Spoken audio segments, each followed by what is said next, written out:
Telugu cinema ఇండస్ట్రీలో ఇప్పటి వరకు ఎవరికి సాధ్యం కాని రీతిలో స్టార్ హీరోస్ అందరూ వరుసగా సినిమాలు చేస్తూ ముందుకెళ్తున్నారు. ఇక నితిన్ లాంటి హీరో ఎన్ని సినిమాలు చేసినా కూడా అతనికి చాలా మంచి గుర్తింపు అయితే రాలేదు. అయితే ఈ మధ్య కాలంలో ఆయన చేసిన సినిమాలన్నీ ఫ్లాప్ అవడంతో ఆయన కెరియర్ చాలా వరకు డైలమాలో పడిపోయింది. ఇక ఈ రోజు తమ్ముడు సినిమాతో ప్రేక్షకుల ముందుకొచ్చిన నితిన్ ఈ సినిమాతో సక్సెస్ ని అందుకున్నారా లేదా అనే విషయం తెలుసుకుందాం. ఈ సినిమా కథ విషయానికి వస్తే అక్కకు ఇచ్చిన మాట కోసం ఒక ట్రైబల్ ఏరియాలో ఉన్న కొంతమందిని సేవ్ చేయడానికి నితిన్ ఆ ఏరియాకు వెళ్లి అక్కడ ఎదురయ్యే ఇబ్బందులు ఎదుర్కొని ఆ ప్రాంత ప్రజల్ని కాపాడమే లక్ష్యంగా పెట్టుకుని ముందుకెళ్తారు. మరి ఇదే క్రమంలో ఆయన వాళ్ళ అక్క మాట నిలబెట్టుకుంటారా?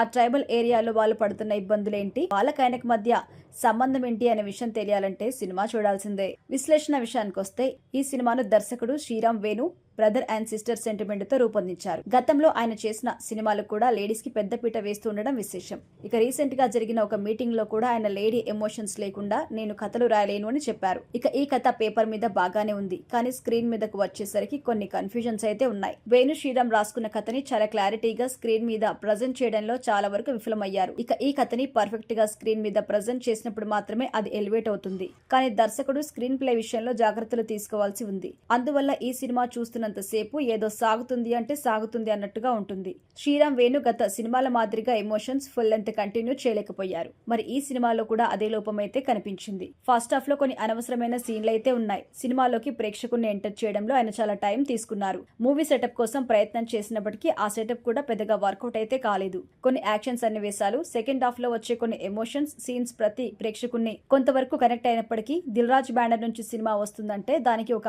స్టాండప్ వాల్యూస్ అయితే ఉంటాయి. మరి ఈ సినిమాలో అవేం కనిపించవు. ఈ సినిమాలో ఏం నమ్మి ఆయన ప్రొడ్యూస్ చేశారు అనే విషయం అయితే అర్థం కాదు. కొన్ని ఎమోషన్ సీన్స్ లలో అంజనీష్ లోకనాథ్ ఇచ్చిన మ్యూజిక్ అయితే బాగా వర్కౌట్ అయింది. ఇక ఆర్టిస్టుల పర్ఫార్మెన్స్ విషయానికి వస్తే ఈ సినిమాలో నితిన్ యాక్టింగ్ చాలా బాగుంది. బెస్ట్ పర్ఫార్మెన్స్ ఇచ్చే ప్రయత్నం చేశారు. ఇక సినిమా ఎమోషనల్ గా ప్రేక్షకుని అయితే కనెక్ట్ కాలేదని చెప్పాలి.